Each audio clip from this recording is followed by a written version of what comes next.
انت في الشارع مع اصحابك، يوقفكم يوتيوبر صاحبي بيصوركم بالتلفون وبمايك السماعه يسالكم ليش باب اليمن داخل اليمن. هو يعتقد انه ما بيش اجابه للسؤال، كل الذي يشتيه اجوبه مضحكه ينشرهن يجمع بهن لايكات. لكن انت حتفاجئ بمعلوماتك وتقول له لان اليمن اتجاه مش منطقة جغرافية. وسط الاستغراب الذي خلقتها هذا الجملة تقول هذا مش كلامي، هذا كلام عالم الآثار اليمني يوسف محمد عبد الله. في كل اللغات السامية، لغات الجزيرة العربية وما حولها بما فيها اللغة العربية، كلمة يمن تعني الجنوب، ولأن اليمن أقصى جنوب الجزيرة العربية سميت بهذا الاسم. وباب اليمن هو البوابة الجنوبية لمدينة صنعاء القديمة، يعني باب الجنوب. لكن الولد يشتي أجوبة مضحكة، عنده تصور أن المشاهدين بس يشتوا يضحكوا. فيقول لك طالما اليمن تعني الجنوب، سوريا تعني الشمال، هي أقصى شمال الجزيرة العربية. ومع أنه استنتاج بدافع الغباء، لكنك تعرف أنه صحيح، فتضطر تفتح لها المعجم السبئي وتوريه أن اليمن تعني الجنوب والشمال تعني الشام. الباب الشمالي لصنعاء القديمة إلى فترة قريبة كان اسمه باب الشام، في محافظة حجة مديريتين اسمهن أفلح، الشمالية أفلح الشام والجنوبية أفلح اليمن. مدينة جدة السعودية مقسمة عدة حارات، الحارة الجنوبية اسمها حارة اليمن والشمالية حارة الشام. لغويا أنت صح إذا قلت أمريكا الشامية وأمريكا اليمنية. يئس منك الولد وصار يدور واحد ثاني مضحك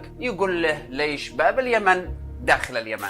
بعد 300 سنة من ظهور الإسلام في صعدة شمال اليمن، البيوت من طين والشمس في كبد السماء، والرحالة اليمني أبو الحسن الهمداني بينزل الكتب الذي جمعهم في رحلته من فوق الناقة، وقرر يستقر فترة في بيت الأسرة القديم. ومن أول حوارات بينه وبين الناس عرف أن به شعراء في صعدة بيهجوا القبائل اليمنية لصالح مدح الهاشميين. الهمداني ما انصدمش من خبر مثل هذا، هو مؤرخ يعرف جدل المفاخرة التاريخي بين القحطانيين والعدنانيين، لكن الناس كانوا بيشكولوا وهم مقهورين. هذا المرة الشعراء اليمنيين خايفين يردوا، لأن الإمام عدناني من بني هاشم. حاكم صعدة كان الإمام الناصر الذي ورث حكم صعدة عن أبوه يحيى الرسي، الذي حاول يحكم اليمن باسم سلالة علي بن أبي طالب، لكن أغلب المناطق قاومته ومات وهو محاصر في صعدة. هان الهمداني قرر يرد، ومن اليوم الثاني بدأ الناس يتداولوا أبيات من الدامغة، قصيدة جلس يرد فيها على شعراء الإمام والذي قبلهم والذي قبلهم طوال البلاسنة الشعرية الممتدة من 200 سنة. وانتهى الرد بعد 600 بيت وبيتين. سماها الدامغة ردا على مذهبة الكميت، لأن الكميت بن زيد الأسدي هو أول من فتح هذا الملاسنة في بداية القرن الثاني الهجري. كان نص جيش الأمويين تقريبا من القبائل اليمنية القحطانية. الكميت كتب المذهبة من 300 بيت مدح فيها بنو أمية وأصولهم العدنانية وأهان القحطانيين. الذي ما يعرفش الكميت يستغرب ليش أهان القحطانيين، لكن الغريب حقيقة هو مدح لبني أمية. الكميت مشهور بحب آل البيت،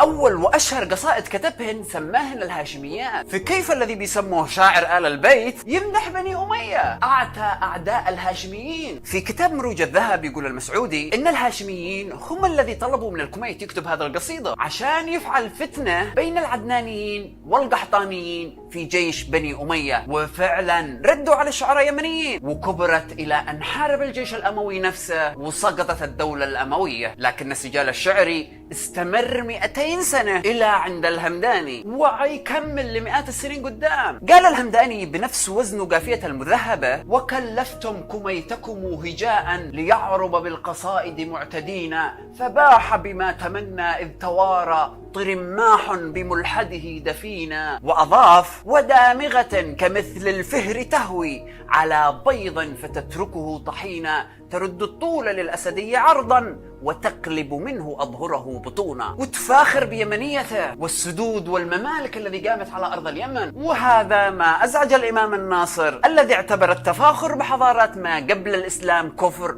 وأمر بحبسه. لجأ الهمداني إلى صنعاء الدولة اليعفورية في هذيك الأيام، وهناك ألف كتاب شرح الدامغة. فجن جنون الإمام، كتب إلى الأمير أسعد بن أبي يعفر مطالبا بحبس هجاء الرسول وآل البيت. استجاب اليعفوريين للناصر وسجنوا الهمداني للأسف، لكن سجنه كان صعب، اضطروا ينقلوه أكثر من زنزانة، خايفين من القبائل اليمنية المطالبة بإطلاق سراحة لدرجة مقاتلة الإمام الناصر الذي اختار مواجهة واجهت ثورة القبائل بدل ما يخرج الهمداني. وبعد 21 شهر و19 يوم هرب الهمداني من السجن بمساعدة القبائل وشارك في الحرب التي قامت عشانه، وانتهت بموت شقيق الناصر في إحدى المعارك، ليموت بعدها الناصر بفترة قصيرة من القهر على أخوه. فضل الهمداني نفسه بعدها لإكمال تأليف كتاب الإكليل الذي بدأ في السجن، موسوعة من 10 مجلدات وثق فيها اليمن، قبائلها وأنسابهم، المناخ والتضاريس، الزراعة والحرف وخطوط التجارة وأسماء ملوك اليمن الذي سبقوه ب2000 سنة. يقول البردوني: كان يطمح إلى إعادة الماضي الحميري أو إبداع حاضر على غراره، لهذا خاض الهمداني الجدل والسجون أيام الناصر نجل الإمام الهادي.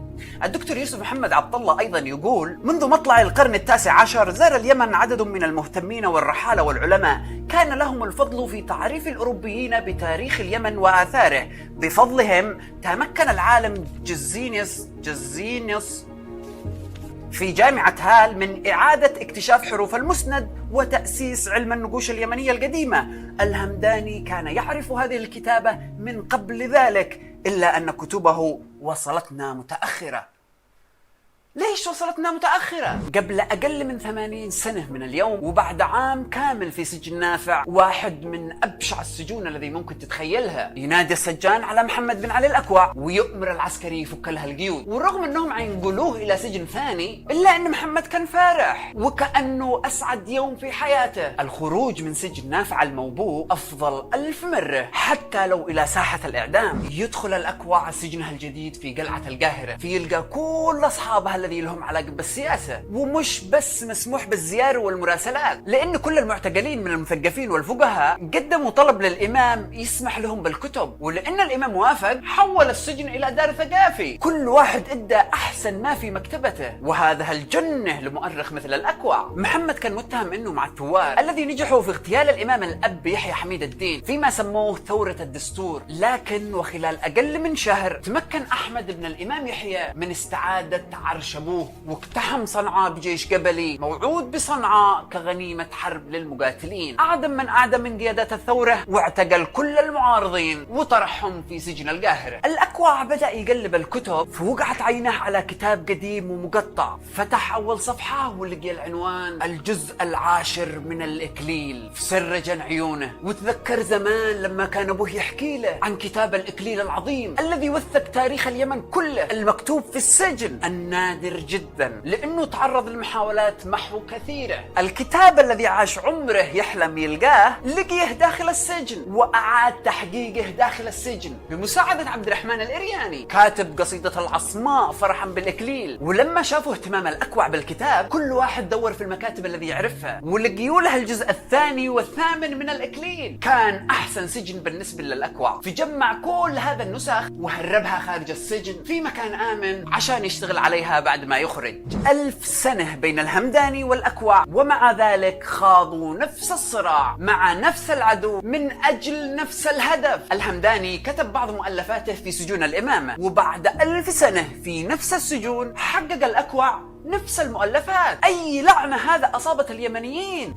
لو نشي نعرف اللعنة لازم نرافق أمين في رحلته. قبل ثورة الدستور وسجن الأكوع بحوالي 26 سنة، وبعد رحلة طويلة، مآذن مدينة صنعاء بدأت تظهر، والرحال اللبناني أمين الريحاني هيدخل لأول مرة أكبر وأجمل مدينة في شبه الجزيرة العربية، فيها الهواء أعذب من الماء، والماء أصفى من السماء، والسماء أجمل من حلم الشعراء. يقول الريحاني: ومتحمس جدا لمقابلة الإمام يحيى حميد الدين، أكثر حكام العرب غموضا. الريحاني مفكر عربي مسيحي، ما عجبهش وضع العالم العربي وكيف بتبيع وتشتري فيه دول الاستعمار بداية القرن العشرين، فنادى بالاستقلال والقومية العربية. وهو الآن في بداية رحلة بيحاول من خلالها إعادة ربط العالم العربي ببعضه تحت راية العروبة. بدأ الرحلة في عام 1922 قابل خلالها الملوك والحكام ووثق ثقافات الشعوب، وبعدها بسنتين أصدر كتاب ملوك العرب. نقل الريحاني في كتابه وضع اليمن هذه الأيام: الشمال يحكمها الإمام يحيى بنظام حكم ثيوقراطي بدائي، والجنوب سلطنات ضعيفة تحت الاحتلال البريطاني، لها حق إدارة الشؤون الداخلية لكن ما تقدر تبني علاقات دولية ولا تتلقى مساعدات من أي دولة بدون علم وموافقة الحاكم البريطاني في مستعمرة عدن. وفي المقابل يدفع الاحتلال رواتب شهرية للسلاطين والمشايخ، بالإضافة إلى الحماية من أي غزو، خصوصاً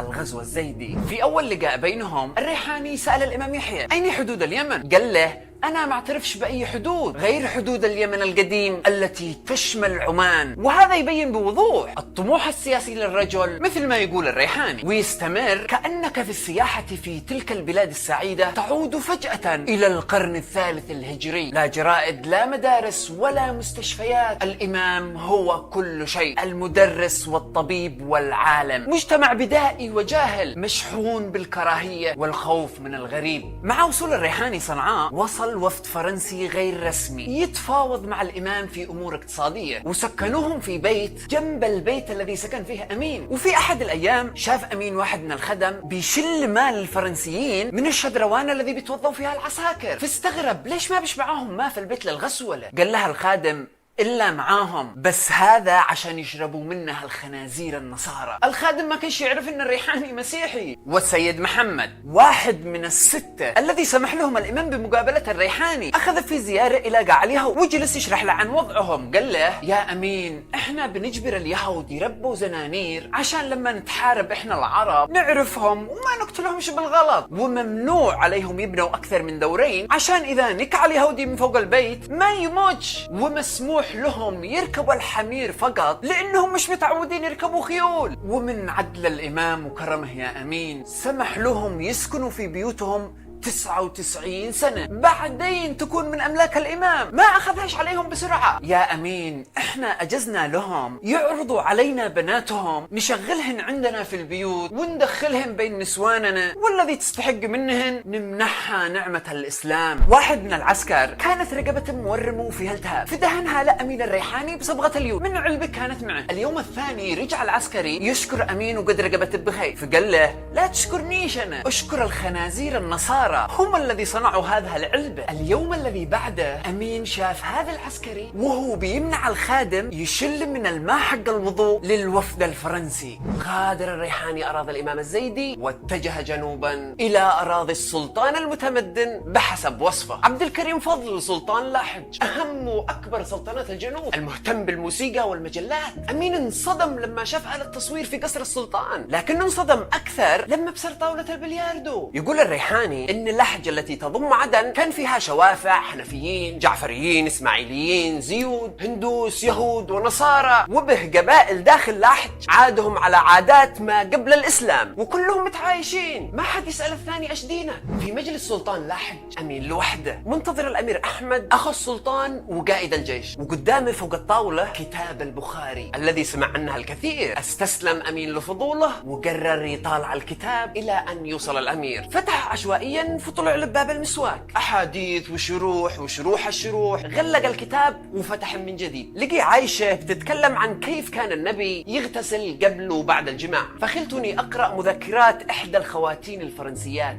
الخواتين جمع خاتون، وهذا كان لقب نساء الملوك. وصل الأمير أحمد والريحاني بيقرأ الكتاب، وبكل صراحة قال للأمير نتيجة مطالعة للبخاري. وكان رد الأمير كالتالي: لو قريت كله مثل ما بنفعل إحنا في رجب كان حظك حيكون أحسن. البخاري يا حضرة الأستاذ مثل صندوق زجاج كبير جدا، داخله 6 قناديل ملفوفات مدفونات في قنطار من القش، هذا هو البخاري. وهذا كانت رحلتنا مع الريحاني. بعدها استمر الإمام يحيى في حكم الشمال 26 سنة إلى أن اغتالوها الثوار في ثورة الدستور الذي بسببها دخل الأكوع إلى السجن، وتبنى الإمام الابن نفس نهج الإمام الأب، والجنوب بقى تحت الاحتلال البريطاني. لكن وبعد فترة قصيرة داخل السجن يسمع الأكوع الخبر الذي حيغير قوانين اللعبة. هذا ما كانش كل شيء.